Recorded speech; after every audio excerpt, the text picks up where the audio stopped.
strategic plan.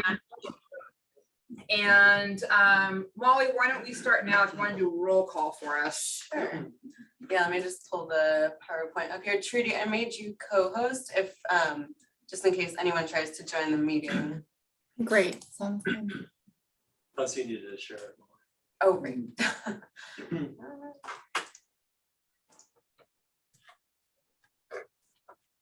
It says John's on it. Train's on it. There we go.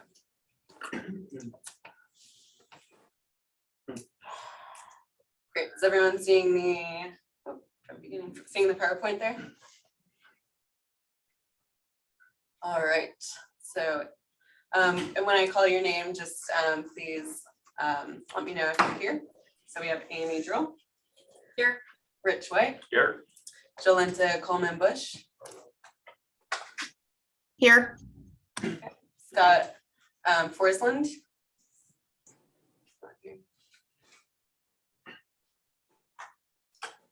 Sue Putnam. Not here. Crystal Donner. Not here. Janice Green. Here. John Harlow. I think he's trying to get on. He's trying to get in. Trudy, are you able to let John in? I'm not seeing it pop up on my screen. Yeah, I don't see him either. I resent him the link, so. Okay. We'll come back to him. Sarah Hyatt. No, Sarah. Gary Clark. Karen Sharrock. Yep. Larry Montgomery. Larry. John Lehman.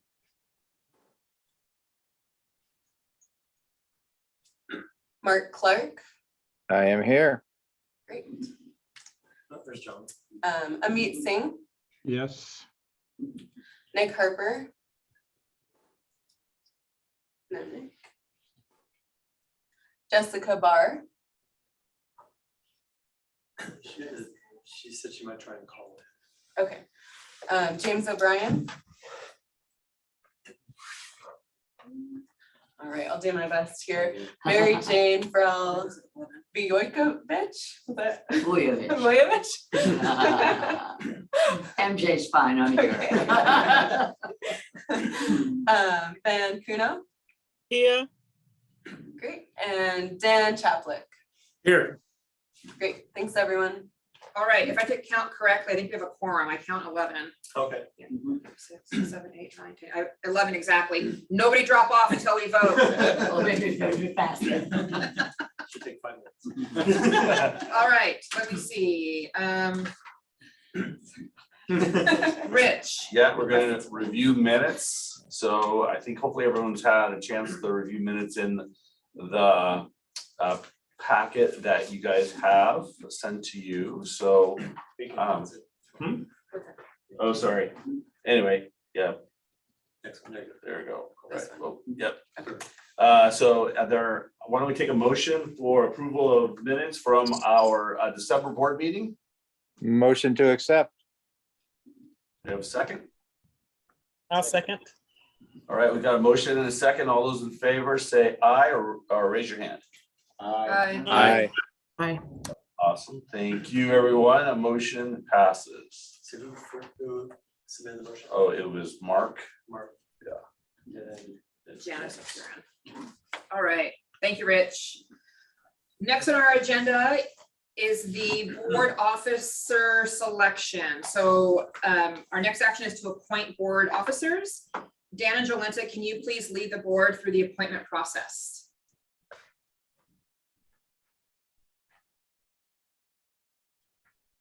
Dan, did you want me to do this portion? I guess I can. Yeah, go ahead. So the following slate of individuals were nominated for a board term for starting this January through December 31st of 2023. And were nominated via email. Amy Droll for chair, Dr. Janice Green for vice chair, Rich White for secretary treasurer. We need a motion for a vote. Can I have I'm going to put forth a motion for a vote for these candidates. Can I get a second? I'll second. Seconded. Van Kuno. All in favor? Aye. Aye. Thank you, Jolenta. Sorry I didn't respond to you. No problem. I think I handled it. Okay, it's our first hybrid meeting. This we're just working out the kinks. Wonderful, thank you, and Dr. Green and Rich. I look forward to working with both of you in the upcoming years. So thank you. Thank you. All right, next we have Joy, who will receive the updates about the workforce Snohomish and all the good things that are going on there. Yes, good afternoon. It is. Good afternoon, everyone. So just a high level thing, we're going to update you on Good Jobs Challenge, which was a US EDA grant that was submitted in February. A quick update on procurement processes, a quick preview of dashboard work that is happening, and WorkSource Everett site discussion update on that location. So let's go ahead and jump into the first slide. Feel free to ask questions as how about we go to the second slide? Next one. Perfect. So a lot of content on this slide. Could have been like 18, but just to refresh your memory, this was a grant proposal that was a partnership between Snohomish, King, and Pierce counties. So Workforce Snohomish, along with Workforce Central and Pierce and Seattle King Workforce Development Council in Seattle, who was the applicant. It was focused on the establishment of sectoral strategies that would all be regional in scope, with a high emphasis on diversity, equity, and inclusion. So funded partners are listed here. There was some requirements to, again, stand up sectoral strategies. And the way we approached it as a group was I'll use Workforce Snohomish as a proxy for the Workforce Development Board, just to keep the language clear. So is each Workforce Development Council or board is serving in a backbone entity, meaning that they have the kind of funds, because there's a variety of criteria that qualifies an organization as a backbone, and that extended not just to industry engagement, but also the funding management for participants. That's a lot to put on a variety of organizations. And so each Workforce Development Council will serve as a backbone in partnership with subject matter expert organizations. So you'll see here, move you over to my other screen. You'll see here that Life Science Washington and University of Washington will serve as co-conveners with Workforce Snohomish for the life science sectoral strategy. Jobs for the Future was funded in there to provide some support on data, sectoral strategies, and I forget the last component of that, apologies. For healthcare, Seattle King will continue to serve as a backbone entity for that in partnership with the BIPOC Health Career Ecosystem. Renton Technical College will join Workforce Central. They have a Center of Excellence in Construction for the construction and infrastructure. And then Washington Maritime Federation will partner with Seattle King. Again, all of these will be shared in regional work, convenings to develop sectoral strategies in this area, but we had to, in the format of the grant, kind of house them at different places. But again, they will be regional in scope and will be collaborative. I will note that underpinning that is a business retention and expansion team, which will staff these sectoral convenings and partnerships, ensuring that we're reaching out and engaging particularly small businesses across the region. So the funds did provide significant I believe it was 6 FTE in Snohomish and Pierce combined to expand BRE work and really ensure that these groups or these strategies are inclusive and have voices that often don't make it to that table. right? So small businesses that are really busy, making sure that there was a feedback loop and engagement, even if organizations couldn't commit to being a part of a standing meeting on an ongoing basis.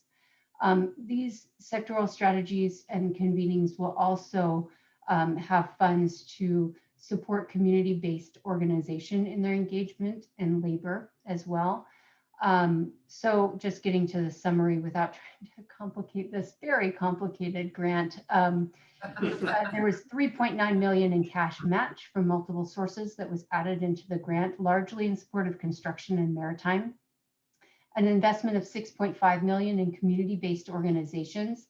That was not attributed to community-based organizations, rather would be deployed in a process that would be developed post-award, wanted to be inclusive and equitable in that distribution rather than scrambling to engage community-based organizations in the fury of putting together an application. 3.8 million allocated to support participants, and of course, leveraging the WEOA system into that to further extend it. So that 3.8 would include everything from supportive services to training. It does underpin and help expand and stabilize the workforce development system capacity. So again, Good Jobs Challenge was not created as a silo, it was created to encourage and produce system transformation, right? So in knowing that, we did allocate a significant amount of funds for each local area to expand kind of subcontractor or subrecipient capacity, again, also adding to the BRE team. And overall, the target is serving 1,800 participants, of which a minimum of 60% would be represented by BIPOC populations. And that is broken down in the grant per the requirements of the grant. It was, so 60% is the aggregate. And then we did have to line item target for each federally defined, we'll specify federally defined population. And then the balance would be low income and underemployed, et cetera. So a very strong emphasis on serving those furthest from opportunity, but also allowing some flexibility, for instance, in serving individuals within BIPOC communities that are not progressing in their career pathway at a similar rate as white counterparts. And so there's feedback, particularly in healthcare, where community-based organizations or community hospitals are largely staffed with individuals from those communities, but don't have the resources needed to move, say, nurses or LPNs up the career ladder, as do larger organizations that are either labor represented or have access to professional development or tuition reimbursement funds.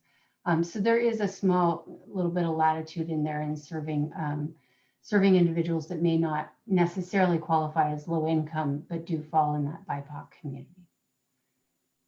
I'll pause there. This grant was a Herculean lift. It did forge very close collaborations between the three counties. The next, we do expect to know in May and June, and I feel like we're right on top of that, but I have been speaking with James and Marie in Seattle and Katie in Pierce about really coming together and figuring out what can we move forward in advance of that. The grant, if awarded, would not start until October 1. I will also say that while I am optimistic that we put in a competitive grant, there were 8 applicants from Washington State.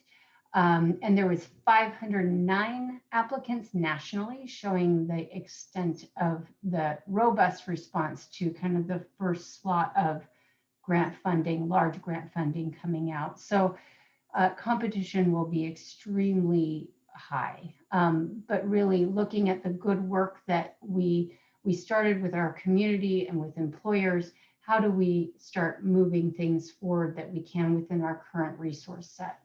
James, do you have anything to add to that? Because I want to thank James Henderson for his support and partnership during this grant process that was, as well as many of the others on this call, but James, do you have anything to add about Good Jobs Challenge? Well, I just want to say it was a wonderful effort on the part of the 3 workforce centers across the region.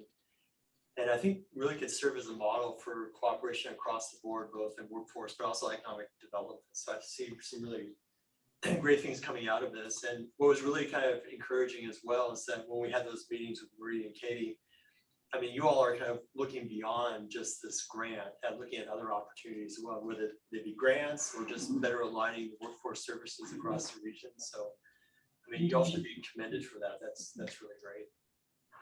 Well, and thank you for your support in that. I think it is a really strong partnership. We have the 3, Marie, Katie, and I have been on calls weekly since the pandemic started and are certainly forging a lot of discussions. The question is, how do we kind of move that forward? So I'm eager to get there. I will say I am out of pocket until we push out some RFPs here. But that is the next order of business. We don't want to let the enthusiasm kind of die on the vine and say, we are only really enthusiastic about this work if we can secure 25 million. That should not be the message and that should not be the case. And so I look forward to kind of circling back to the board and keeping you apprised through James's reports as we navigate through what we can do in the interim with our current resources and just brute force sometimes, right? Sometimes it's just manpower. Okay. Any questions from the board? Yeah, did you say Joy is for $25 million grant? Yeah, yes, allowable 25. I think we came just in under that 25, 24.8. And how many years? 3 years. 3, okay. 3 years. Mhm. And yeah, it really was tremendous. So yes, a lot more conversation on that to come. I think life science is something we certainly want to come back to the board on. Life Science Washington and UW Bothell, we had some very good conversations. And again, that will reside with Snohomish. I have an interest in seeing some of that work come to fruition and think we can move some of that forward in the spring and ongoing. Maritime and construction, there is money on the table already to move that work forward. Sorry, I misspoke. Maritime and healthcare. So Seattle King has some private funding that will will aid in regionalizing the healthcare sectoral strategy and then maritime as well. And so that funding is available now. We're just trying to figure out the who and how our organizations are each going to assign someone to continue to move that forward. Construction and infrastructure, I think, is an urgent need, given the pending funding coming out from everywhere, and what we're seeing on the horizon as far as workforce demand, and just noting that there is no dedicated workforce funds in that. It's certainly allowable, but there is no dedicated workforce funds linked to these infrastructure investments. And so some more conversation on that to come, I expect. Any questions for Joy? Can't really see anyone's hands up, so just feel free to jump. Chime in. All right, let's go to the next slide. More than happy to contact James or I if something occurs to you later. We'll keep you updated though. Okay, a very high level RFP update. One Stop Operator is out. We do have I'm pleased to say that we do have, I believe, 4 letters of intent as of today. And the deadline is March 21st, so we just pushed out another communication to encourage and remind folks to get their letter of intent in. That allows us to assess what the workload will be for the review process. And so we'll let you know when all LOIs are in, James, as to what that looks like. It does close March 31st. For adult dislocated worker, I can now confirm that adult dislocated worker will be released. We sent out early notification. It will be released Wednesday of next week. I am unable to provide detail on that RFP until it is released. But we'll assure the board that we have made a considerable attempt to simplify and precisely target the information that we need to support decision-making.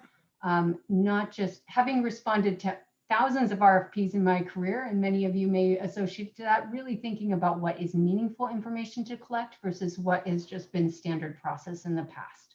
And so being very intentional about what we ask and why to inform decision-making and risk assessment of potential bidders. And George, the last quote there about a board-led committee will need to be formed. Oh, yes. That's right. And a board-led committee will need to be formed. Again, a selection of one-stop operator and subrecipients falls to the board's purview. As we did youth, just as a reminder, we had, I believe, 2 board members that served on that committee along with community members, so it doesn't fall squarely on your shoulders. But we will want to, certainly accept volunteers to serve on these very important committees and decision making, and that decision or the recommendation will need to come to the full board during its May meeting. So Joy, I think what we'll do is we'll send an email out to the entire board since we have a little lower showing today to get people to go to that committee. That sounds good. Oh, hey Joy, will you, much like the youth one, will you need a group of people to actually review the RFPs once they have come in and evaluate those, right? You will, yes. Okay. Will that need to be a board level, or will that be as invited? You need to have at least one board member chairing that review committee. Okay. Oh, okay. All right. Something Yeah. I will just emphasize how important these RFPs are, and very much look forward to diverse opinions and engagement on this process, whether it's represented through the board as well as community members. Yes, absolutely. I will. We can maybe chat the link. I'll do that as soon as I'm finished my presentation, Janice. Yeah. Okay, WorkSource Everett. Sorry, every device in my house is going off at one time. Including the furry one. I went into the office yesterday and our internet went down, and so I was like, okay, I'll stay home today. And so WorkSource Everett. I do want to let you all know, so WorkSource Everett, and I don't know, I might have to pull from organizational history here, how long WorkSource, our comprehensive site, has been Jessica just texted me and said, has the meeting started? I can't hear anything. Yeah, I just responded to her. Okay, good. And Joy, the answer is since 2000. It's been a comprehensive center since 2000. Thank you, MJ. Has been at the transit center. We have been engaged in ongoing discussions regarding how that center functions. Have received a lot of feedback from customers that's been consistent and ongoing, as well as staff regarding that location. There's been a lot of, I want to say, with all the positive, there has been equal amounts of negative, if not more. And so we have initiated a discussion. We have initiated a process by which to relocate the comprehensive center from the transit center. So a few of the high-level bullets.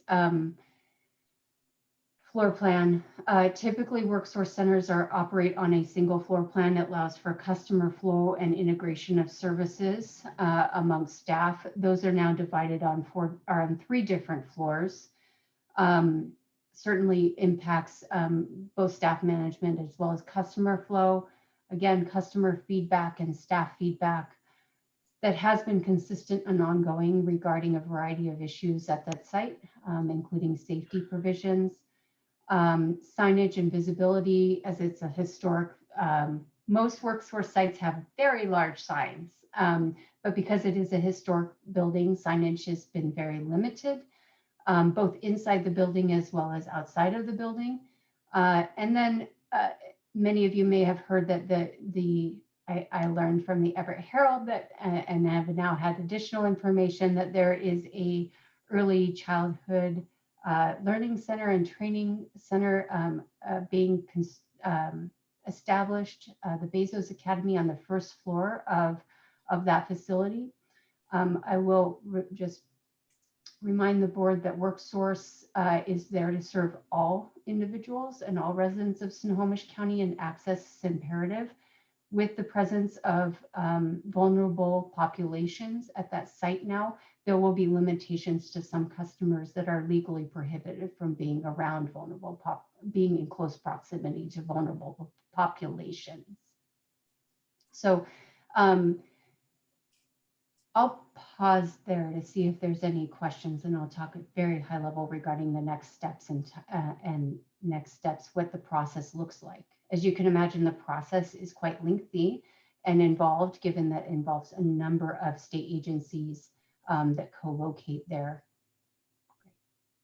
Yeah, and Joy, this will also involve the board, so. It will involve the also board. take a pretty significant role in the site selection process if it's determined the center is going to move.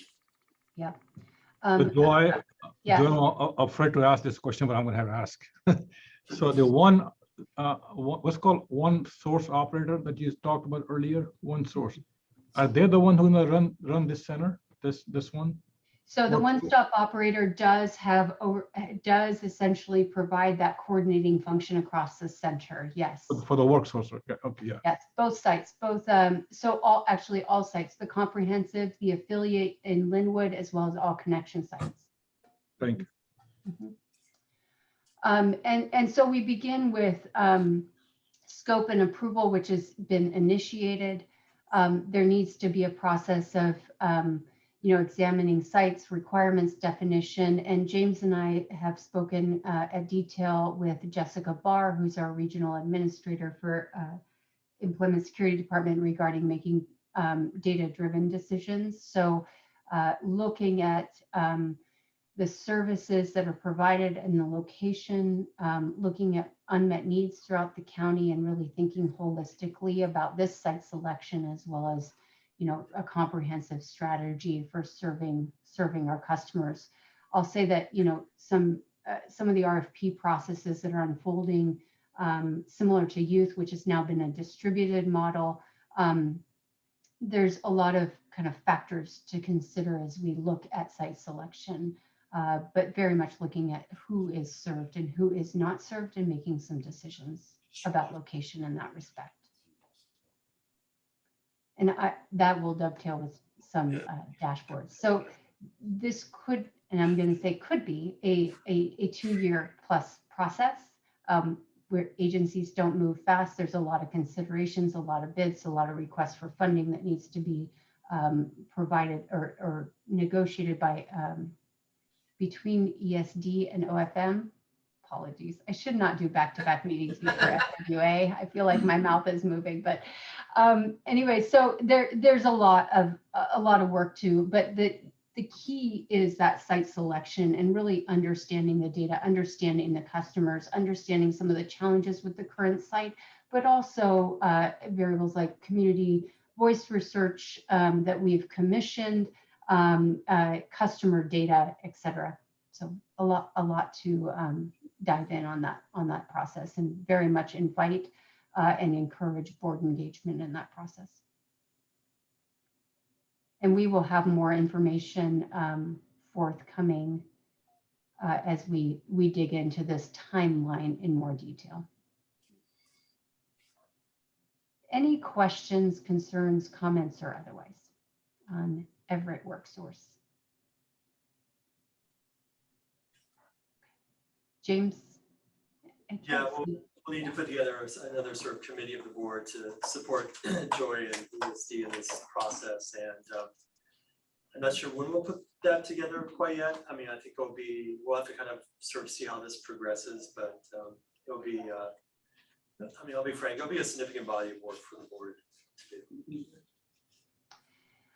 Yeah, and it may dovetail with some latter discussions, James, and if we can find those meaningful connection points within work, that would be great as well.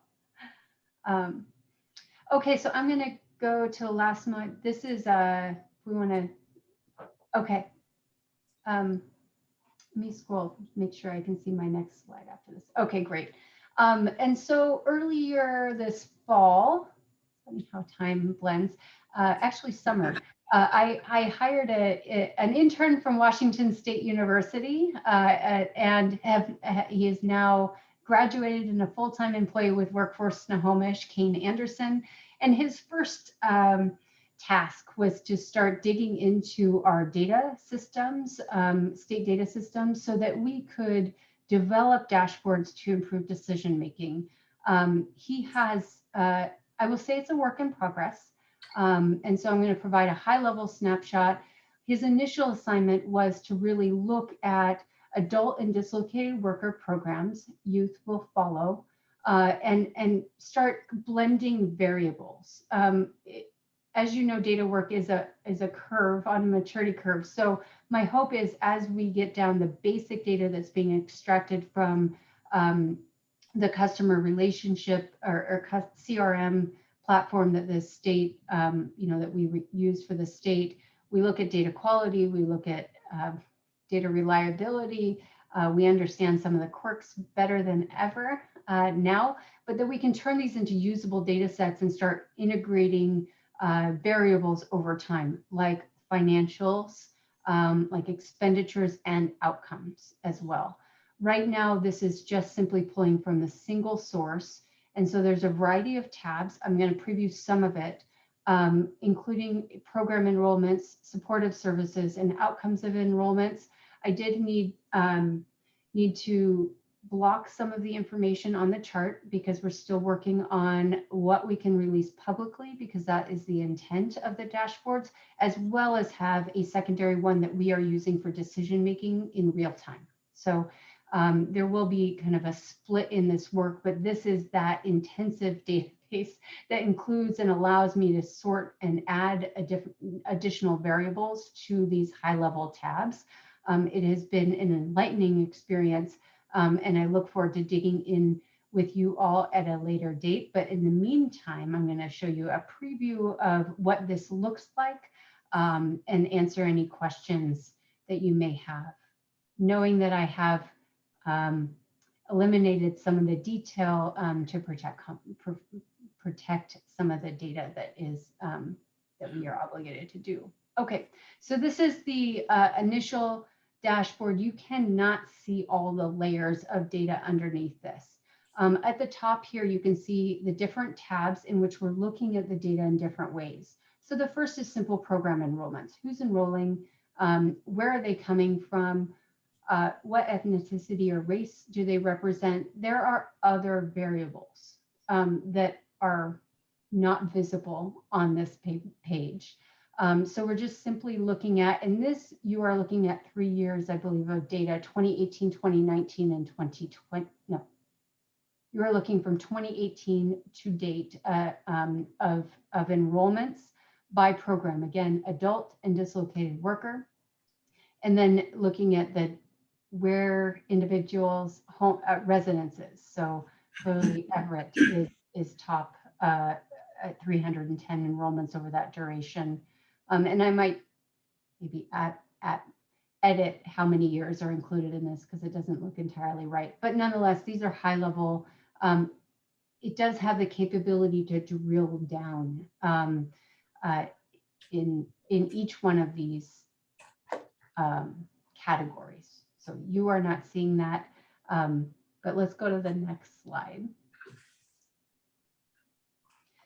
So this is month over month and year over year of program enrollments. And my assumption was correct. So it's program year 2018 all the way through December of 2021.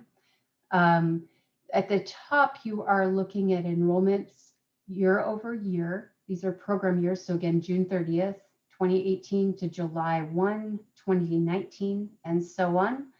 And can see the change. And of course, the line is examining year over year change. And the bottom is monthly, month over month. I find this to be quite useful, especially when we're adding variables. And when we are investing in initiatives like data analytics or cohort training or promotions or outreach events, to see if it changed that month over month, depending on where we are investing in an attempt to increase enrollments. So as you would expect, December fell pretty significantly over the holidays. As we look at January, February, March, we're going to start to see an uptick in enrollments. But I found the month over month chart to be quite helpful. And this is adult and dislocated worker combined. And you can do some filtering on that. So my hope is that when you have a specific question, or we get into site selection or other decisions or policy, that I have the capability to go in and easily answer in real time your questions regarding enrollments and adding in some pipeline factors and et cetera. So there's plans. I don't have the rest of the tabs to display, provided that this is a public meeting, and there is granular data that views on those tabs. But support services are individuals that are receiving support services like transportation, bus passes, as well as training, ITAs. And then also looks month over month, year over year for those services and when they're being provided. Outcomes of enrollment is fairly high level. If you recall, the customer relation management system is not directly linked with things like wage data. So it's looking at exits, who's exiting the program, whether or not they had an outcome upon exit. So did they enter subsidized employment, and those type of high level variables. The more granular information on wages, occupation, et cetera, are not available to us in this particular database. Hey, Joy, this is John Harlow. Quick question. So as you started to kind of dive into this data or put it together and dive into it, what's sticking out to you, and or where do you think this leads us? And maybe a follow-on question, even more specifically, how do we connect this or use this in correlation with our strategic plan and strategic efforts? Yeah. So I am still digesting this data, in all honesty, John. There's a lot of variables, but what's standing out to me is the ebbs and flows of data for enrollments, and being able to really track on where we're investing to increase enrollments. Obviously, cities and concentrations of individuals that enroll are really aligned with access points. And so that's one. I think the race ethnicity as well was interesting to me. Right now, I would say that the data is very granular, but I shouldn't say surprised, but I was pleased with the diversity of enrollments. I think that it raised a little more questions to me than answered, because again, there's some other variables that I want to know. If that makes sense. So for instance, I want to know and be able to answer questions about who is accessing services. I want to understand, are they being served, and are their outcomes equitably distributed? So where are investments in training? Are there differentiations in supportive services? What kind of occupations or education background are they coming in with, right? And so for me, it's one thing to look at your pattern of who's coming in and opting into the system. It's another thing to really understand what they get taking away from it. What do they come in with? What are they taking away from it? And I think for me, it opened more curiosity than it answered questions. Gotcha. I think it also flagged some data quality issues for us that we are going back and doing some examinations of. So why are so many individuals exiting without services? Well, we were able to identify the why for that. And so I think from a data quality standpoint, from our analysis capabilities, that initially those things and improved our understanding will relate to compliance and training of subrecipients, particularly as we onboard additional subs or different subs or do some continuous improvement work over time. So it did, and then it just highlighted in the context of discussions around the new CRM that will replace the current one, what is it that we should be strongly advocating for an improved functionality so that we can answer some of the questions. So I think it's great to understand at a high level, what are the trends in enrollments, who is getting supportive services, but it left me asking for context. Yeah, and I think that's kind of leads me to the question of, will this help us or lead us or enable us to, again, then dial in the KPIs and the metrics that align with the strategic plan, and what levers we need to push and pull to accomplish those or meet those KPIs? Yes, and with some additional work from my staff. And so it's one thing to extract data. I have a new plan to provide more real-time data that I think will help enhance this. I also believe layering on some finance data as well as how do we get to some of those outcomes will help KPIs. Because again, when we can talk about, let's say, KPI for equity of access, right? Our geographic distribution, population, age, like really thinking about the who is using services now and are there gaps juxtaposed to county demographics. So at a high level, yes, but I think it quickly gets into the point where, what is the meaning of that? Right? Where is the need? Where is the unmet need? And so for me, it's a bit of a can of worms, John, as any data analysis is. So yes, I think it's going to help. I think it's also going to spur questions that will allow us to mature our data and data process to move it forward iteratively over time. We have a vested interest in that, as does the board. Yeah, no, I agree. And I think that's really one of the core purposes, though, isn't it? Asking questions and being able to connect all the dots and use the data to provide information that ultimately will drive good decisions to accomplish the objectives. I concur. Yeah. And I thought a lot about our college partners. Our college partners, to call out Dr. Singh on this, but the college partners have invested a significant amount of funds over the years to improve data and analysis capabilities to understand where they're losing students, where their pipeline is leaking. I see a very strong parallel need in the workforce development in the WIOA system, right? It has not been the culture to really look at data in a way to approach it like a research study, right? What is working? What interventions are working? If you invest, say, $3,000 on average in training, does that help? Does it not? The college knows, right? The college has invested nationally and locally and statewide in really understanding what interventions, which programs, what support services are needed for their students. I see a very strong parallel here.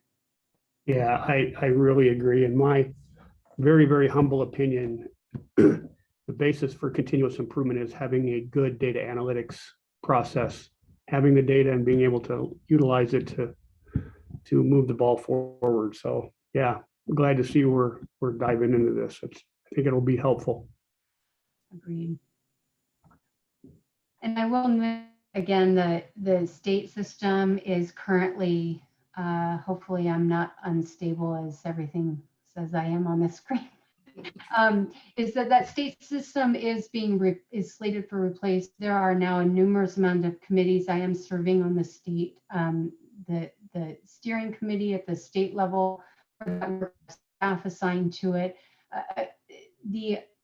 I won't say it all hinges on a successful replacement of that system, but it would sure make things a lot easier if we get this right going forward. And I know Employment Security Department knows the importance of replacing a system that improves data quality, that improves analysis, and improves our ability to use the data to make improvements in service to our community.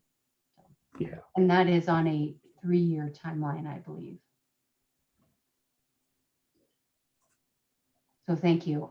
This is one area that I am fully committed to advancing. It is imperative. So thank you. And I think that is the end of my presentation. If you want to go to the next. Joy, MJ's got a quick question. Oh yeah, sorry, I can't see them. No. No problem. Thanks so much, Joy. Really excited that you guys are doing this work. Will there be something in the dashboard to get to the more mundane? We've been talking strategy to that sort of nuts and bolts of we have federal standards, negotiated standards we're supposed to be meeting, whether we're meeting them or not. Yeah. Will that be one of the elements of the dashboard? Yes, indeed. Putting that juxtaposition right in those enrollment charts, right in those outcomes parts, so you don't have to look at another chart. So that is a area that I've already flagged for Kane, that we want our performance metrics embedded in these. Great, thank you. And just an observation, with the numbers having dropped off, and given that so many people are coming from urban centers, it would suggest to me that broadband alone is not the issue here with virtual not working. And that makes the placement of the Everett Center and other centers really critical going forward. People in these programs who are furthest from opportunity need to be able to see people in real life and not just remotely. At least that's what this data is saying to me. That's what this data is saying. Indeed. If virtual was the answer, the data wouldn't look like this. It would look very different, yeah. It would look very different. Mhm.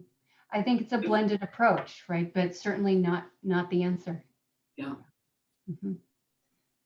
Thank So you, we are Joy. working on updating this, and we'll follow up. Again, our hope is to, our goal is to, by the end of the calendar year, to have those publicly accessible data that would be available to the board, and one that we felt like was responsible to put out, ensuring protection of personally identifiable information, and make that transparent and accessible, and then certainly have the capability to dig in and answer questions as the board embarks on its strategic plan implementation. Thank you, Joy. Does anybody have any other questions or comments for Joy?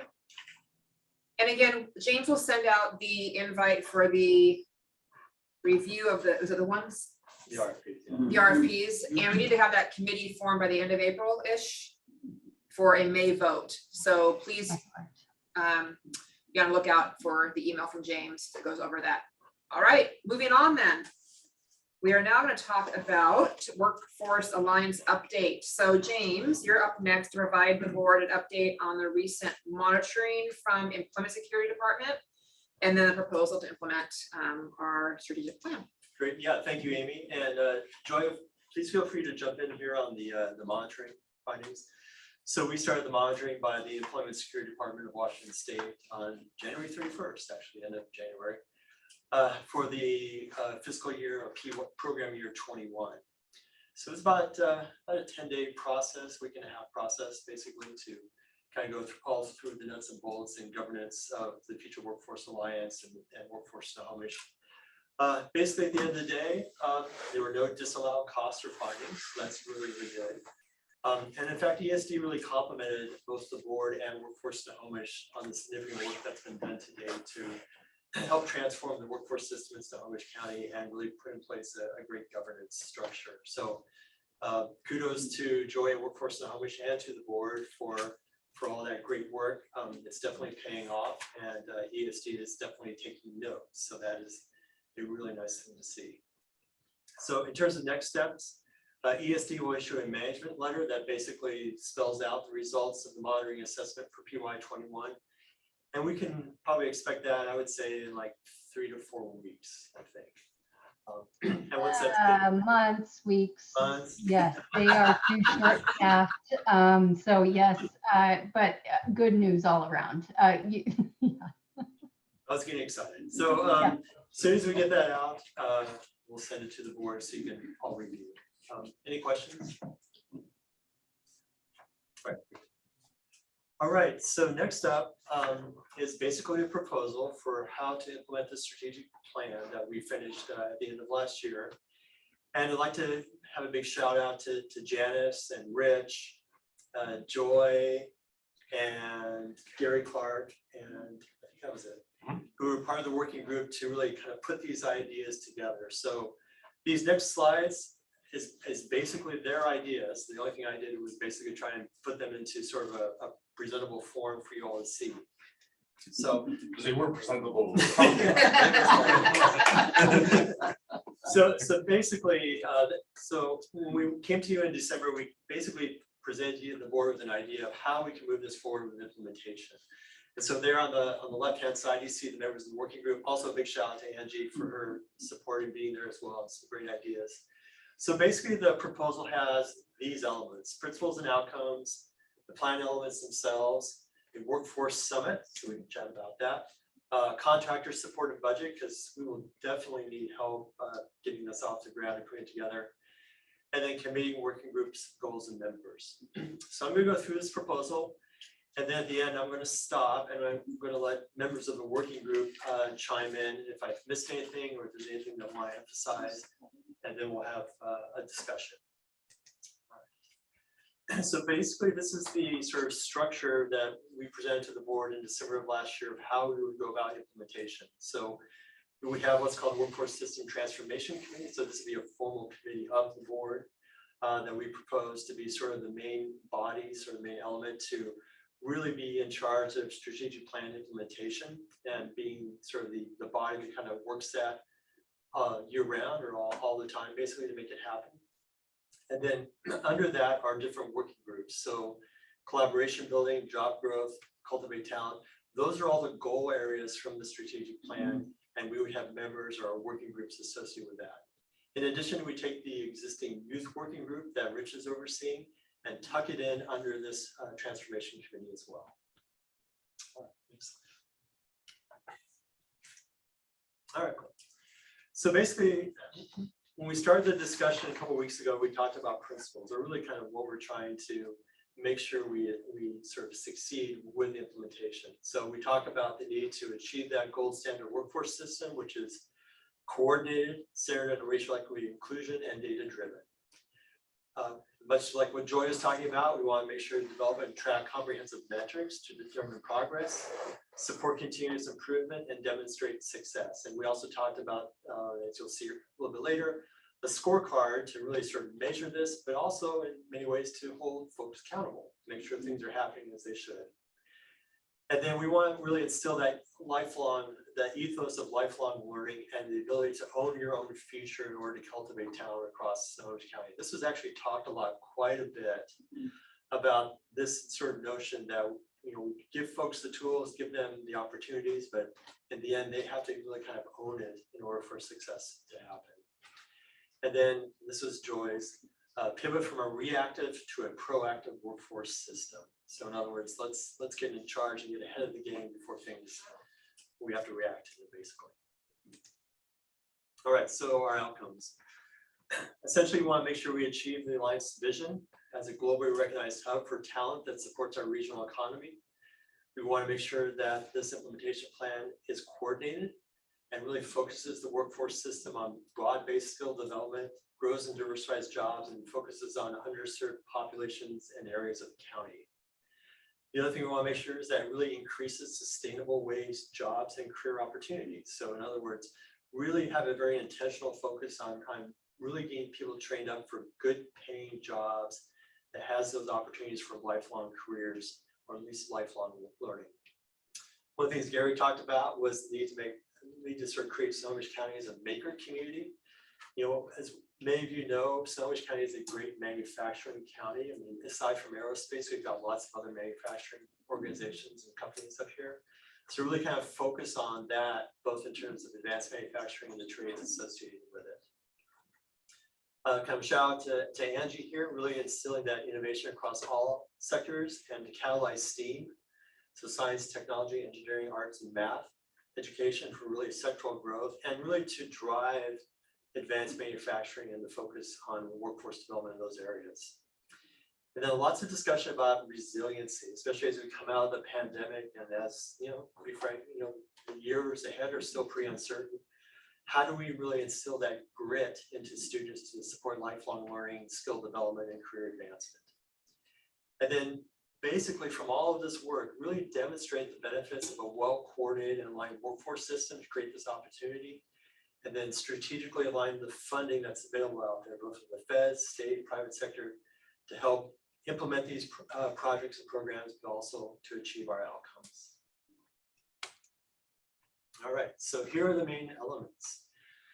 So one of the things we talked about to really kind of kickstart all this and to really get that buy-in and support for the implementation plan. And when we talk about support and buy-in, really among workforce system providers who are currently in Snohomish County, who are a big part of helping put this plan together, is to hold what we're calling a workforce summit. So something that kind of brings everybody together, gets them excited about the strategic plan and our sort of essentially our guides for implementation, and bring that buy-in to this.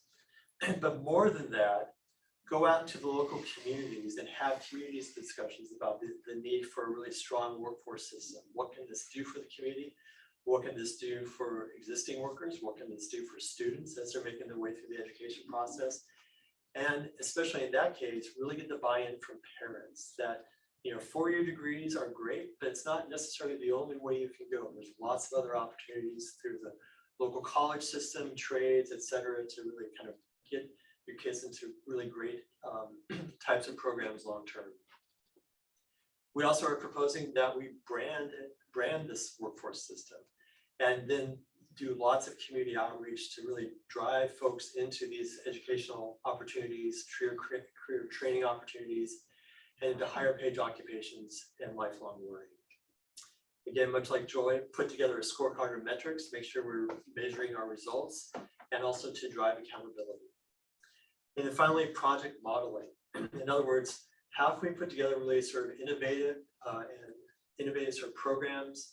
How can we measure their effectiveness? And then through that sort of agile process, incorporate best practices in both new programs, but also existing programs across the board. So basically our proposal has these 4 main elements: the workforce summit, branding and outreach, scorecard and metrics, and then the project modeling. Cool.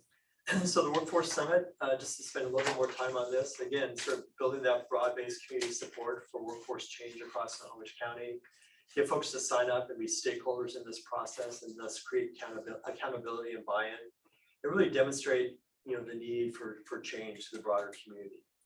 So these are sort of the main elements we thought about for the summit overview: provide sort of an overview of the strategic plan, get those workforce entities to kind of sign up and help support the implementation, develop those metrics to track our progress, and then garner that broader support. So in order for this to happen, we'll have to definitely hire a contractor to do this. We're looking at the initial idea is basically a 1-day summit, sometime this fall, potentially sort of September, October. And there is funding available from WIOA, Workforce Innovation Opportunity Act, to do this. But when we talked about how we can basically make this all possible, we talked about the need for contractors and the budget to support that. So basically the contractors would be sort of that expertise to help us do this, as well as the additional staffing to put together things like the Workforce Summit and community outreach events, and also bring that expertise to help us develop the metrics and scorecard to track our progress. So as you can see there, we have a sort of a rough timeline where this spring we can start developing those RFPs. This would be done in conjunction with Workforce Snohomish. Workforce Snohomish, and thanks to Joy on this, would help support us in this process by developing the RFPs and letting them. And then we would select our contracts, hopefully by summer, and then we would begin work at that point in time.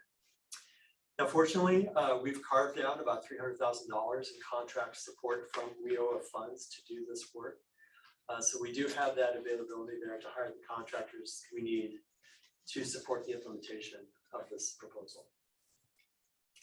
There's one more. Okay, so yeah, and we also talked about finally who should be members of the committees and the working groups. And so when you look at their role, it's basically to provide that oversight to the implementation of the workforce strategic plan, and then aligning with the goal areas of that plan, foster those collaborations among workforce partners, identify opportunities for alignment and strengthen those partnerships, and then build that broader support to the workforce system.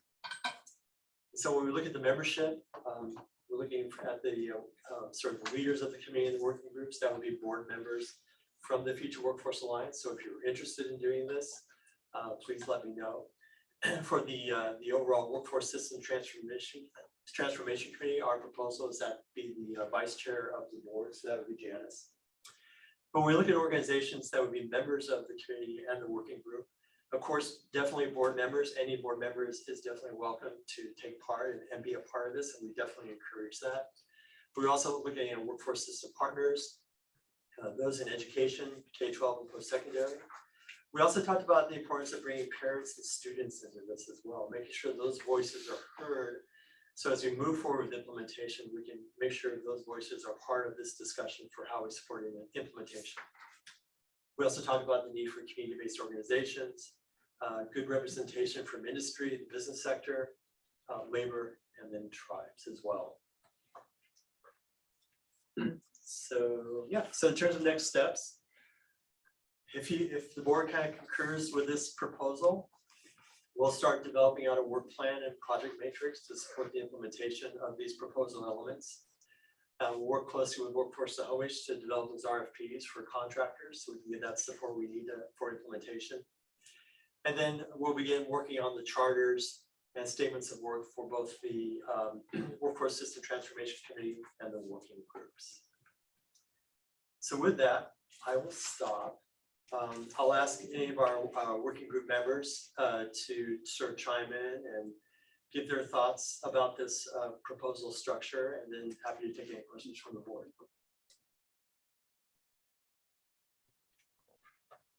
So James, just a question about timeline. So when do we start implementing, and how long the plan is for implementation? Yeah, that's one of the things we'll need to work on. This is sort of the main sort of outline of the proposal.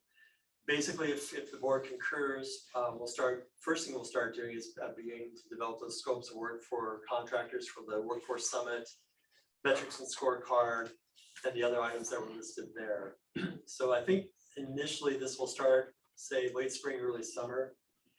The Workforce Summit will be sometime this fall. The idea with the Workforce Summit is to have that again in September, October. So that would be before the board's retreat in November. So that would give us the opportunity to sort of assess how the summit went, as well as the community discussions, see what changes we need to make, et cetera. But basically, I think, and this is just sort of my personal opinion, I think it'll take about 2, 3, maybe 4 years to support the full implementation of the Workforce Strategic Plan.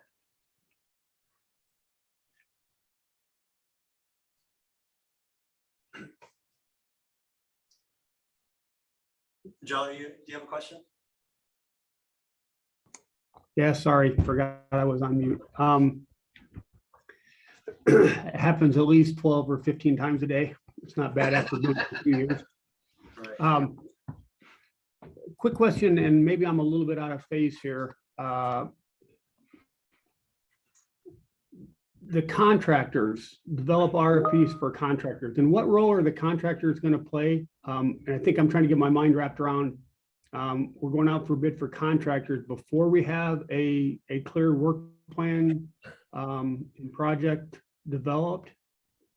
Yeah, so the contractors would support the implementation of these 4 proposal elements. So we'll just start with the Workforce Summit. So we would need to develop a scope of work for the type of work we would need to do the Workforce Summit. And then once we have that contractor on board, we can work with them to implement. Our thought is that we would come back to the board in June with a more defined timeline, and then also sort of more specific needs that we need the contractors to work on. And then, you know, once we get your concurrence, we can then move forward with issuing the RFPs. So we would have a scope of work or a work plan developed prior to putting the RFP out for contractors? Yeah, we would. Gotcha. Okay, Yeah, that makes sense. that'd be part of the scope. Correct. Yeah. Dr. Green, Gary, Joy, Rich, any thoughts, comments? I think you summed it up well. I think that one of the things that I really like about this proposal is that we will have interim metrics as we move along so that we can measure whether or not we're being effective, make the changes that we need if necessary, and just see all the way around whether or not what we're doing is making the difference that we intended to make. Yeah, and I agree with that. I'm appreciate that. My only question in that regard is, do we have a timeline, even if we think about this as a project, which it is, do we have the project mapped out even from the beginning phases, development of the work plan, and what's that timeline look like? And what are the kind of the scope of that, the RFP for the contractors, even building up to the summit, so on and so forth? Do we have that kind of filled out for the project plan with timelines and such all filled out and dialed in? I think that's our next step. This meeting that we had was a meeting to put together the proposal, give a general outline. And so we will continue to meet to put those more detail to the plan. But I think for this particular purpose, we're looking at the overarching plan and what our intent is. But we do know that we need the, for the RFPs and for the overall work plan and the project management, we know that that has to happen. Gotcha. Yeah, and fortunately Molly has joined our team, and so she's going to be, well, basically primarily in charge of doing this. And so I'll be working with her closely, and of course we'll work very closely with the board once we have a sort of a rough time frame mapped out. We'll probably share that with the working group initially, just to kind of get their feedback and comments on that, and then we'll share with the board to show the full implementation plan. And then, as you said, John, we'll basically be benchmarking our performance based on that plan and how we're doing, make adjustments as needed. Gotcha. Thank you. Gary, Rich, Joy, any thoughts? I got nothing to add. I think you said well. Yeah, and I'll say whenever possible, I think contracting, this is a big lift, and so being very intentional about moving it forward wherever we have staff bandwidth to support and enhance. I know James feels the same way. We will try to mitigate cost to this as much as possible and be fiscally responsible, but nonetheless, in order to move a mountain, sometimes you need more climbers. Yeah. Good analogy. You'd like that one. I'll just jump in, James, and say I don't have much else to add to it. I think the group has done a great job of giving a full synopsis of it. So looking forward to it moving forward. Great. Well, thank you all so much to the working group members. Some great ideas and great brainstorming session. We actually got to meet in person at Workforce Snohomish, so that was a real treat. So look forward to working with you all. Any other questions for James? All right, do we need any public comments? Any public comments?